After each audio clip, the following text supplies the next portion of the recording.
안녕하세요. 최유튜브입니다. 구독, 좋아요, 알람은 큰 힘이 됩니다. 오늘은 폴란드에서 추진하고 있는 2차 연역 사업을 위해서 그동안 걸림돌이 되었던 산업법 개정인 국회 처리를 앞둔 가운데 하나에어로스페이스가 18조 원 상당의 무기 수출을 추진하고 있는 것으로 알려졌으며, 이는 이전보다 2배 이상으로 확대된 것으로 분석되면서 jetbat을 터뜨릴 것으로 분석됩니다.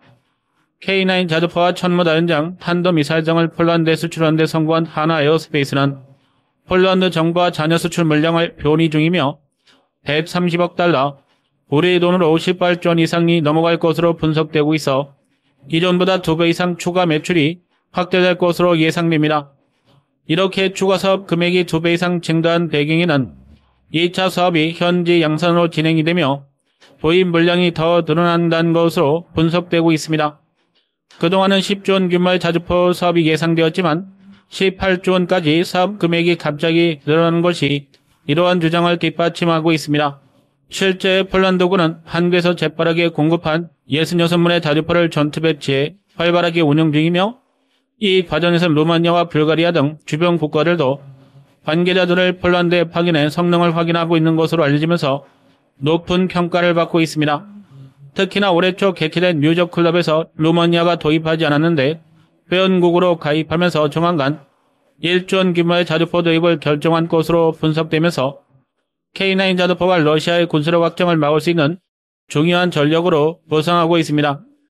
여기에 2월 말까지 제안서를 제출하기로 했었던 폴란드 방산업체가 크랩 자주포 생산 계획을 제출하지 못하면서 150여 문의 추가 주문을 소화할 수 없는 것으로 보여 K9 자주포 분량이 더 늘어난 것이 아닌지 의심되고 있습니다. 최근 폴란드 군비청은 수조 원 규모의 크랩 자주포 추가 도입을 작년 말에 확정하면서 자국 방산업체에게 2월 말까지 제안서를 제출할 것을 요구했으나 최종적인 계약을 앞두고 제출이 되지 않은 것으로 알려졌습니다. 그러나 영국, 프랑스, 독일, 한국에서 도입해 최신 부품을 이용해서 조립이 되는 크랩 자주포 생산 계획을 밝히지 못하면서 폴란드 방산업체는 말로만 크랩 자주포 생산을 확대할 수 있다며 거짓말한 결과를 낳았습니다. 그동안 한국을 통해 자주포를 도입하자 크랩 자주포를 도입하지 않는다며 군비청을 비난하기도 했습니다. 그러나 정작 크랩 자주포를 발주하니 제대로 된 생산 계획도 보고하지 못하고 있으며 1년 만에 66문의 자주포를 공급했던 대한민국과 대비되고 있습니다.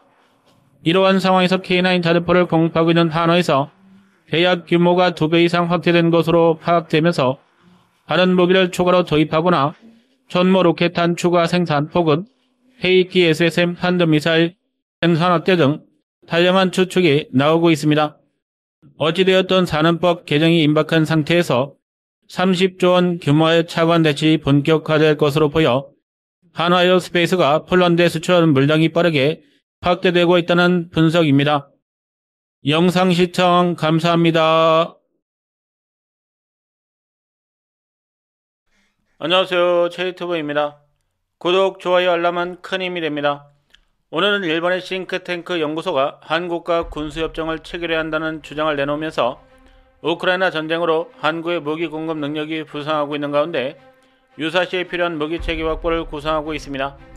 최근 일본 국제문제연구소가 발표한 보고서를 통해 현재 일본에게 우호적인 윤석열 정부가 들어와 양국 간의 마찰이 크게 낮아진 가운데 일본에서 필요한 군수지원협정을 한국과 체결하는 것이 무엇보다 중요하다며 이같이 강조했습니다. 그러면서 윤석열 정부가 한국에서 인기가 떨어지고 있어 정권 말기로 갈수록 일본이 구성하는 양국 간 협정이 무산될 수 있다며 그나마 정권 초기 한국을 설득해 군수지원 협정을 체결하면 일본에게 이로울 것이라고 주장했습니다. 일본은 유사시 무역과 무기를 제공하는 상호협정을 미국과 호주, 영국, 캐나다, 프랑스, 인도, 독일 등과 체결한 것으로 대상국을 확대해온 상황에서 서방이 무기고로 부상하고 있는 대한민국을 배제해서는 안된다는 내부 주장이 나오고 있습니다. 일본의 대표적인 싱크탱크 연구소가 이러한 주장을 내놓으면서 일본 정부의 외교 정책에도 상당한 영향을 미칠 것으로 보이며 양국 간 협정 체결을 위해서 빠른 움직임을 보일 것으로 분석되고 있습니다. 일본은 한국이 동북아에서뿐 아니라 전세계적인 군사 강국으로 부상하자 중국을 상대하는 방위력 협력이 중요하다며 어떻게 해서든 군수지원협정을 체결하는 것이 한미일 간 공조를 확대하는 데 큰 도움이 될 것이라고 분석하고 있습니다. 일본은 자국 내 헌법으로 인해 다른 국가에 공격 무기를 지원하는 것이 제한되면서 한국과 협력하면 일본을 대신해 한국이 동남아시아 국가들에게 무기를 지원할 수 있으며 일본 정부에서도 적은 비용으로 가성비 높은 무기 체계를 공급할 수 있어 중국에 대한 견제와 함께 동남아시아 영향력을 확대할 수 있다는 주장입니다. 여기에 대한민국에서 개발된 훈련기나 경전투기는 일본에서도 도입할 품목으로 경쟁력이 높다며 한국산 무기 성능이 전 세계적으로 인정받으면서 일본에서 무기를 조달하는 것보다 다방면에서 유용하다는 분석입니다. 여기에 한국 정부도 일본과 협력을 늘리려는 태도를 취하면서 양국 간의 무기 개발과 공동 생산으로까지 확대될 수 있어 무기 경쟁력이 떨어지는 일본산 무기를 보완할 수 있다는 분석입니다. 특히나 미국을 중간에 넣으면서 한미일 간 군사협력과 합동훈련을 강화할 수 있어 일본에게는 중국을 견제하는 데 한국의 힘을 이용할 수 있어 이러한 협정이 시작점이 될 수 있다는 전망입니다. 최근 들어 한국산 무기가 활발하게 수출되면서 경쟁력이 높아지고 있는 가운데 일본은 동남아시아 국가들이 중국에 대항할 수 있도록 전투함과 항공기를 활발히 지원하고 있습니다. 그러나 퇴역한 무기들을 주로 지원하면서 효과가 떨어지고 있으며 자국 내에서 창정비 시 비용도 높아 해외에서 도입한 신형 무기를 지원해 실질적인 효과를 얻겠다는 방안을 구상하고 있습니다. 최근에 일본 방위성이 한국산 훈련기 도입을 위해서 접촉하고 있는 가운데 일본의 싱크탱크에서도 한국과 군수지원협정을 맺어 양국 간의 협력을 강화해야 한다고 목소리를 높이고 있습니다. 영상 시청 감사합니다.